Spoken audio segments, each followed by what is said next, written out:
बड़ी खबर भोपाल से, जहां एचयूटी के संदिग्ध सलीम का जाकिर नाइक से कनेक्शन निकला है। एटीएस अब इस कनेक्शन की भी जांच कर सकती है। बड़ी खबर आपको बता रहे हैं, पिता ने आरोप लगाया कि जाकिर नाइक की तकरीरें, ये जो सौरभ नाम का शख्स है, ये सुना करता था। साहित्य पढ़कर इस्लाम की तरफ उसका झुकाव हुआ और इसे लेकर सलीम के पिता ने केंद्र को खत भी लिखा था। जाकिर नाइक के शो बंद कराने की मांग इस खत के जरिए उन्होंने की थी कि कई ऐसे युवा हैं जो उसका शो देख रहे हैं और उसके चलते तकरीरें सुनते हैं और इस्लाम की तरफ उनका झुकाव हो जाता है। तो सौरभ नाम का ये शख्स जो कि सलीम बन गया, इस्लाम धर्म इसने कबूल कर लिया, हिंदू धर्म को छोड़कर इस्लाम इसने कबूल किया। बड़ी खबर और बड़ा खुलासा इस मामले में हुआ है। संवाददाता सूरज हमारे साथ इस वक्त लाइव जुड़ गए, सीधे उनका रुख करते हैं। सूरज, देखिए, इस मामले में हर रोज एक नए खुलासे हो रहे हैं। आज एक और बड़ा खुलासा हुआ है। कल समझ में आ रहा था कि असुद्दीन ओवैसी के कॉलेज में एक जो शख्स था वो पढ़ाता था, वो प्रोफेसर था, वो कनेक्शन खंगाला जा रहा था, और आज एक नया कनेक्शन जाकिर नाइक का।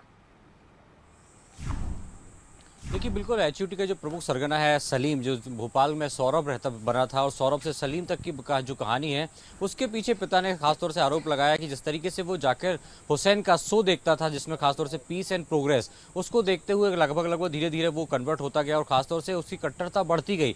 यही कारण है कि सूचना प्रसारण मंत्रालय को 2007 में उन्होंने एक पत्र भी लिखा था कि इस शो को बंद किया जाए, और शायद यही वजह है कि पिता का आरोप है कि उसी को देखते हुए टारगेट कर उनके बेटे को कहीं ना कहीं कन्वर्ट किया गया है। उस समय ही जिस तरीके से वो अकेला रहकर साहित्य पढ़ता था, लेकिन कई बार पिता ने रोक टोक किया, तो पिता से उसकी अनबन हुई। उसके बाद उसने घर छोड़ा और भोपाल से हैदराबाद तक सफर किया। एक कनेक्शन ये भी निकल के आ रहा है कि उसे असुद्दीन ओवैसी का जो कॉलेज है, डेक्कन कॉलेज, उसमें वो पढ़ाया करता था। तो तमाम कड़ियां जो है आपस में जुड़ रही हैं। कैसे जाकिर नाइक का साहित्य और शो देखकर उसके मन में इस्लाम की तरफ झुकाव हुआ, खासतौर से कट्टरता उसके अंदर आई। उसकी पत्नी ने भी इस्लाम धर्म कबूला, और जैसे ही भोपाल से वो हैदराबाद गया, उसको कैसे कॉलेज में नौकरी मिली, और नौकरी के मिलने के बाद वो किन लोगों के संपर्क में आया, और आज वो एचयूटी का प्रमुख है। तो कई एंगल इसमें सामने आ रहा है, चाहे उसे ओवैसी की बात हो, जाकिर नाइक की बात हो, भोपाल से उसका हैदराबाद तक का सफर, यानी बैरसिया का सौरभ कैसे एचयूटी का प्रमुख सलीम बना। तो तमाम एंगल पर माना जा रहा है कि एटीएस जांच करेगी और आखिर इसके पीछे क्या कनेक्शन है और कौन लोग हैं जिन्होंने इस पूरे नेक्सस को अंजाम दिया है, तो किस पैटर्न पर काम कर रहा है। इसके साथ ही हमने देखा कि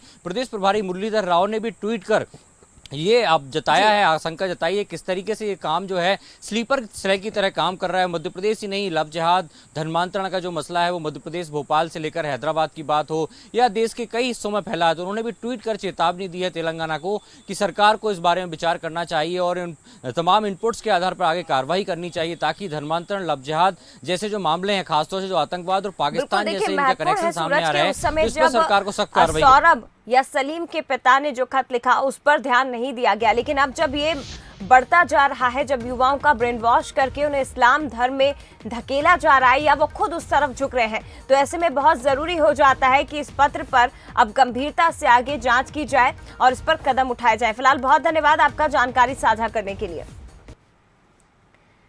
कितने सौरभ, कितने सलीम, मेरे पीछे बैकग्राउंड में जो टेक्स्ट और फोटो आप देख रहे हैं, इसमें पूरी कहानी छिपी हुई है, और इस कहानी को समझने के लिए सबसे पहले स्क्रीन पर आप नजर डालिए। इसमें दो चेहरे आपको नजर आ रहे हैं।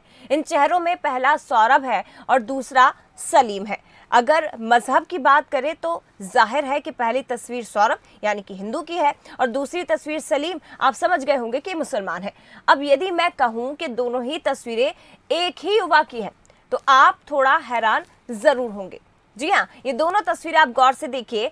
एक तरफ हिंदू सौरभ राजवेद है जो हिंदू से मुसलमान बन गया और इसका नाम फिर सलीम हो गया।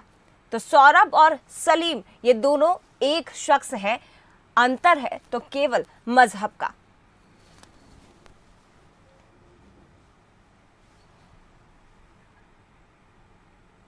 हट आतंकी मामले में सलीम उर्फ सौरभ राज वैद्य, इसको सरगना बताया, और उसके बाद वो भोपाल के बेरसिया के रहने वाले हैं और उनके पिता हमारे साथ मौजूद हैं। प्रेशर था या क्या इसमें पूरा घटनाक्रम हुआ? मैं तो इस बात में विश्वास नहीं रखता, लेकिन उसके ऊपर प्रेशर तो था। जिस कॉलेज में पढ़ता था डॉक्टर कमाल के प्रभाव में था वो, और डॉक्टर कमाल ने ही उसको भोपाल में ये इस तरह का सारा नेट फैलाया था।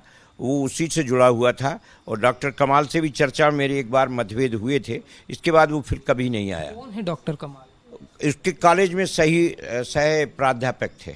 वो किससे प्रभावित थे? डॉक्टर कमाल किसके? नायक से प्रभावित थे और जाकिर नायक की सीडी वो उसको देते थे, जिसको ये लैपटॉप पे देखता था।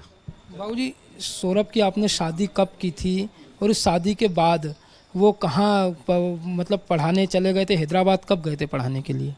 सौरभ की शादी 2009 में हुई थी, मानसी अग्रवाल नाम की लड़की से हुई थी, और जो उसके एक पूर्व कॉलेज में साथ थी रजिस्ट्रार के रूप में, लेकिन वो शादी मेरी सहमति से हुई थी।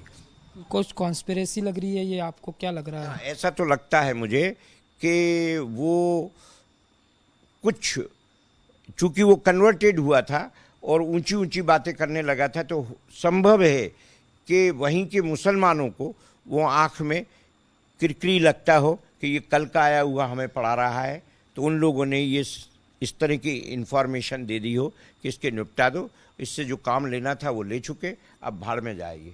ये कब आपसे सौरभ से आखिरी बार बातचीत हुई थी? क्या बातचीत हुई थी? बुधवार को इसको ले गए हैं, तो इसको सोमवार को हुई है। फिर कहने लगी कि वो आप घबराना मत, बताऊँ? मैंने कहा बिल्कुल सच सच बताओ, नहीं घबराऊंगी। कहने कसम खा, मैंने कहा कसम नहीं खा रही मैं, फिर नहीं घबराऊंगी। फिर उनसे ये बताया। बाबूजी तो बात करते नहीं थे, क्या बताया था उन्होंने आपको? उसने ये कहा कि पुलिस वाले इनको पकड़ के ले गए। मैंने क्यों? आतंकी